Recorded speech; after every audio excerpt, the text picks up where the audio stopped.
Une baisse considérable de pression sur les finances publiques, un assouplissement des charges de l'État pour l'année 2025 et une diminution de la dette publique gabonaise sont entre autres les avantages du rachat de la moitié de l'eurobond 2025 de la République gabonaise. Le poids de cette dette pour l'État a été amorti compte tenu de l'échéance. Première chose, nous avons réussi à refinancer notre dette à un taux qui est quasiment équivalent à celui de la dette précédente, ce qui entraînerait en termes de charges une neutralité pour les finances publiques. En ramenant cette dette sur le marché intérieur, elle devient une dette libellée en francs CFA et donc on élimine le risque de change. Avec la participation de plus de 260 investisseurs internationaux pour un montant de 275 milliards de francs CFA levés, soit plus de 156% du montant nécessaire pour solder la première moitié de cette dette, le membre du gouvernement y voit un impact positif et immédiat sur la solvabilité du Gabon à l'international.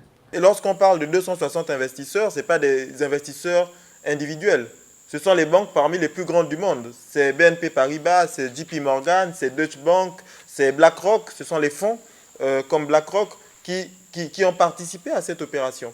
Et donc, qui viennent témoigner du fait que la confiance dans la signature du Gabon sur les marchés internationaux est retrouvée. Lancé sur les marchés financiers internationaux le 7 novembre dernier et clôturé le 14 du même mois, cette opération a permis au Gabon de rembourser 180 milliards de francs CFA sur un emprunt d'environ 400 milliards de francs CFA contracté depuis 2015.